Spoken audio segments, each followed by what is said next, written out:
Praise the Lord. இன்றைய நாளில் ஆண்டவர் சொல்ல விரும்பும் வார்த்தை, என் புலம்பலை ஆனந்த களிப்பாக மாற பண்ணினீர். சங்கீதம் 30:11. அன்பான தேவனுடைய பிள்ளைகளே, இப்போல்லாம் நம்மளுடைய வாழ்க்கையில் சந்தோஷமாக இருக்கிறத காட்டிலும் புலம்பல் அதிகமாகிடுச்சுல. இதெல்லாம் நடக்கலை, நான் எதிர்பார்த்தது நடக்கலை, என் வாழ்க்கையில் முன்னேற்றமே இல்லை, எல்லா பக்கங்களும் தோல்வியாக இருக்குது, நான் நம்பினவங்களாம் கைவிடுறாங்க அப்படின்னு சொல்லி நிறைய காரியத்துக்காக நம்ம புலம்பி தள்ளிகிட்டே இருக்கோம். அதே போல் யாராவது நம்மக்கிட்ட நம்மளை விசாரிக்க வந்தால் கூட அவங்கக்கிட்ட நம்ம பாசிட்டிவாக பேசிய ரொம்ப நாட்கள் ஆகுது. ஆனால் நம்முடைய குணமே அது கிடையாது.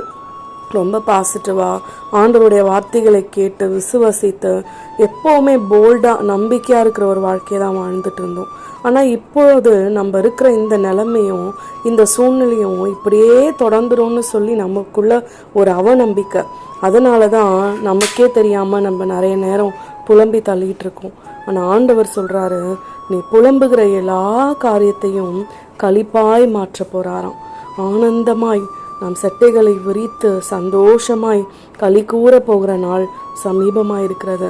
அதனால் ஆண்டவரை மட்டும் எப்போவுமே கூடவே வச்சுக்கிட்டோன்னு வச்சுக்கோங்களேன், எல்லாத்தையும் அவர் பார்த்துப்பாரு. நம்ம ரிலாக்ஸாக ஜாலியாக இருக்கலாங்க. இன்றைக்கு உங்கள் புலம்பலை ஆனந்த களிப்பாய் மாற்றும் ஆண்டவர் உங்களோடு இருக்கிறார். விசுவாசியுங்கள். ஆமேன்.